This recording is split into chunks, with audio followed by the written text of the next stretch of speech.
He started choking after secretly eating something, gasping desperately for air. His brother immediately called 911, but it would take time for the firefighters to arrive. Seeing his brother on the brink of suffocation, the dispatcher instructed him to use his fingers to sweep his brother's throat. He managed to scoop out a large glob of peanut butter. Upon hearing that it was peanut butter, the dispatcher realized this was serious. A substance that thick blocking the airway would be extremely difficult to remove. She then told the brother to find something with a firm edge, like a chair or railing, and try a self-administered abdominal thrust.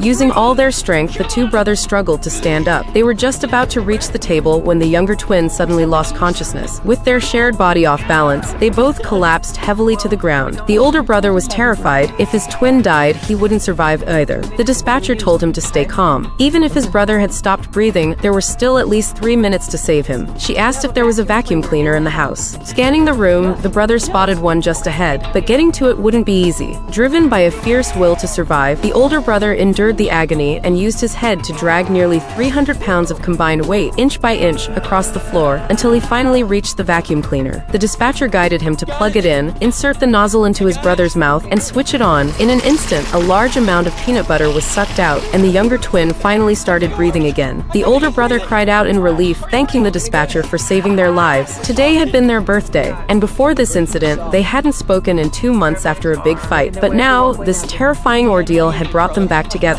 For them, maybe this was the best birthday gift of all. He reached into the wood chipper, and next second,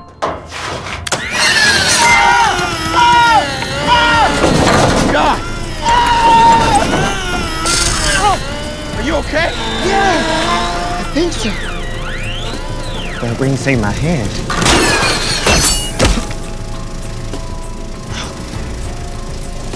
After receiving the emergency call, firefighters rushed to the scene. Upon examining the injury, they found what looked like a gunshot wound, though the source of the projectile wasn't immediately clear. The man's son quickly spoke up. It was his tungsten wedding ring. Judging by the man's bilateral breathing, it seemed his ribcage had stopped the ring from piercing his lung or damaging the aorta. The medic bandaged the wound to stop the bleeding, while the captain began asking what exactly had happened. Turns out, the father and son had just gone out to play a round of golf. But on the very first swing, the son launched the ball way off course, and they went searching for it. The son saw the ball stuck in the wood chipper and reached in to grab it.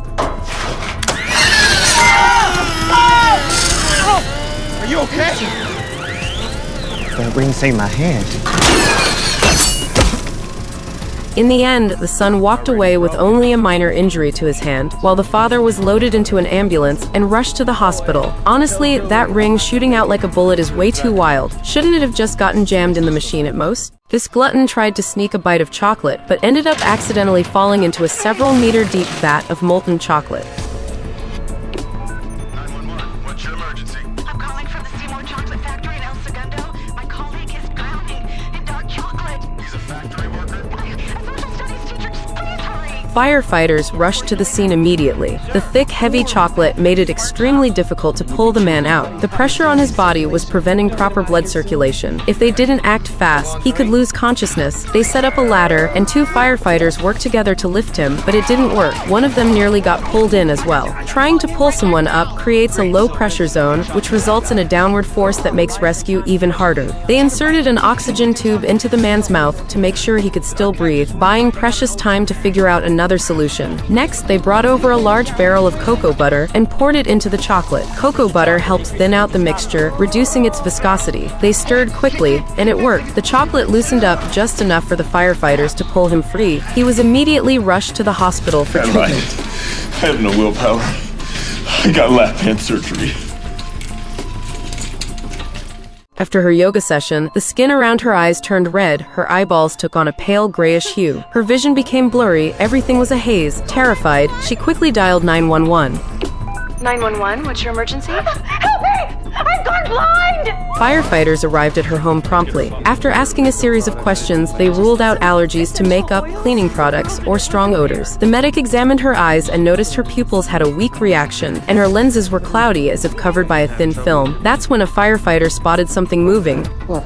Thought I saw something move. In my eye? Something like a worm? Oh God, I'm gonna throw up. I'm gonna throw up. Just try and stay calm for us, okay? Let me grab a forceps sample jar. Get in my eye. Maybe it could be some kind of bug. Using tweezers, the medic carefully removed a long, thin white maggot from her eye, and there was more than one. The captain quickly identified them as larvae from a facefly. Faceflies are parasites that typically infest livestock, feeding on tears and laying eggs in the eyes. He asked what the woman did for work. She said she was a yoga instructor, specializing in goat yoga. No doubt about it, the flies had come from the goats. One by one, the medic extracted all the larvae from her eyes. Soon, her vision returned, but when she caught a glimpse of the wriggling bugs, she couldn't stop dry heaving. Looks like she'll need to pick a different animal for her yoga classes from now on. Do rabbits have worms? Maybe bunny yoga is the future. Do rabbits have worms? Would you like to hear what I found on the internet? No! Would you like to hear what I found on the internet? This streamer was live on air popping a pimple, when suddenly a fat, wriggling maggot burst out of her skin. The moment she saw it, the girl let out a terrified scream. Mommy, Mommy, get it off, get it off, get it off! Siri! Call 911! Firefighters rushed to the scene after receiving a call. They found the woman lying on the floor. After an inspection, confirmed she had fractured her collarbone in the fall. As they helped her up, they noticed the plump maggot still squirming on the table. Upon learning it had come out of her face, one firefighter immediately asked if she'd recently traveled to Central or South America. The woman replied that she hadn't. She had just returned from Belize. Belize is in Central America. Oh. Are you sure? Pretty sure. The firefighter said it was a maggot hatched from the eggs of a botfly, a parasitic insect native to Central and South America. Botflies reproduce by laying their eggs on mosquitoes. When a mosquito bites a person, the eggs hatch and the larvae burrow into the skin. The woman was taken to the hospital, not just to treat her broken bone, but more importantly, to have any remaining botfly larvae removed from her skin. Oh my god, wait, no, can somebody grab my phone? No, go back. Hand me my phone. Wait, bye. Hi, guys. Later. The woman was nearly strangled to death by her giant golden python, all because she insisted on sleeping with it. When firefighters arrived after receiving the emergency call, they were stunned by what they saw. The entire house was filled with all kinds of bizarre snakes. Clearly, this woman had some unique tastes. They rushed to the bedroom and found the woman locked in a deadly chokehold by her massive python. The snake was over 3 meters long, and its constriction force was estimated at around 45 pounds per square inch. If they didn't get it off soon, she'd suffocate. Wearing protective gloves, the firefighters tried to pry the snake off manually, but the more they pulled, the tighter it coiled. They considered using a tranquilizer, but it would take too long to kick in, and the woman didn't have that kind of time. In a critical moment, one firefighter raised an axe.